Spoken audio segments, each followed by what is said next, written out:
Hi, I'm Jared Emerson from St. John's School. I'm here with Albina Larson. Now, Albina is currently retired, but she used to teach at St. John's School, and she was the principal for 13 years. She graduated from St. John's in 1966 with the largest graduating class of 137 students. Currently, she's an alumnus, and she went to college at Kent State for her undergrad and Ursuline College for her master's. Now, Albina, I just have a few questions for you. Why are you proud to be a Herald? Oh, I'm proud to be a Herald because I've always been proud of the type of people that not only went to school there and taught there, but that support the school itself. It's a unique group. It truly is a family, and I know that word is bandied about so freely anymore, but the truth is they are very much like a family. They care for each other. And my years of teaching and my few years in administration really taught me to embrace that more and more. I think family is a good way to describe St. John's. Who was one of your favorite teachers in school, and what did you learn from them? You're in trouble now because I have a laundry list of people. I'll keep it to a minimum if I can. Florence Wallander was my math teacher in high school, and she made me want to be a math teacher. She was fabulous, very eccentric in a lot of ways, but a wonderful teacher. And her primary degree was in English, believe it or not, and that's rare to find an English teacher that's also good in math. But Smokey Cincerelli, Mr. Cincerelli was another one of those rare people that it was a privilege to know him. It's funny, the people in your life all teach you something different. He taught me about strength and courage. I can remember him saying to our guys, "You're going to be dodging bullets," because this was right around Vietnam time. And he ended up getting called back in to help train troops to send over.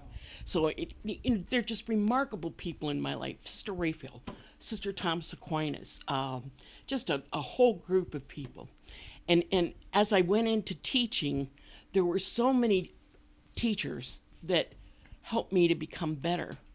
And when I went into public education, two of the St. John alumni, Kathy Brandt and Emily Orlando, were also teaching in that building, and they helped me to learn how to communicate better with a different kind of clientele.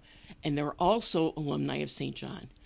There have been so many people. I hate to make a list because I know I'm going to leave off somebody that I care very deeply about. I think that was a wonderful list. Thank you very much. What is one of your favorite memories from your Herald connections? Oh, some of my favorite I can't share with you.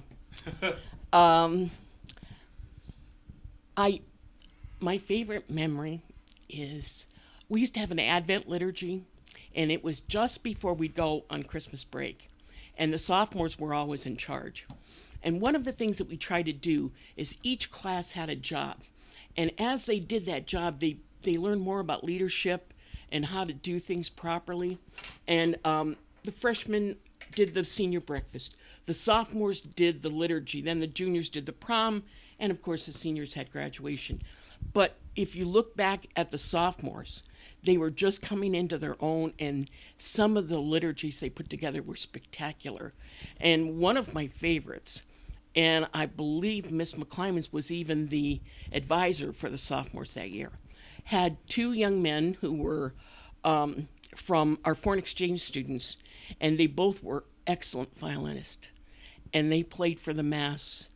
And I believe that's even the same year that Jillian Forsty did Prepare Ye the Way of the Lord for our Advent service just before the Mass.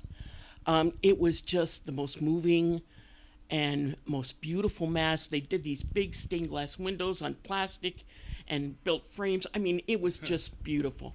And I think that always brought me closer to the feeling of Christmas. Yeah, I think that's one of my favorite memories. Thank you. That sounds like it's a pretty wonderful memory. Oh, it was. Now, what do you expect? Oh, me too. Now, what do you expect from St. John in the future? You know, I always used to tell the kids, you deserve the very best. But in order to get the best, you have to give your best. And that sounds silly, but it's very true.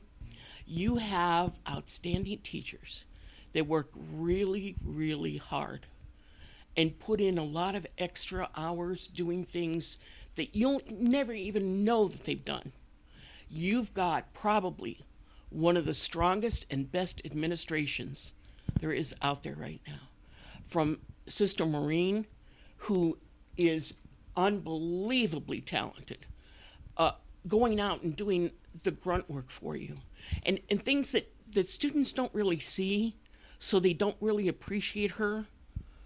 And then you have one of the best young men I've ever met as your administrator. With that combination, strong administration, good teaching staff, and students that are willing to work in order to get the best, to take advantage of all that. All I can hope for the future of St. John is that it keeps growing, getting stronger, but never loses that family touch, that feeling that they belong to something important. St. Ignatius in Cleveland has a kind of a motto that says, when you're an Iggy, you're an Iggy for life. Right. I think when you're a Herald in your heart. Yeah, I think I have to agree with you on that. Now, thank you very much for being in an interview with me today, and thank you guys for watching. I loved it. Thank you.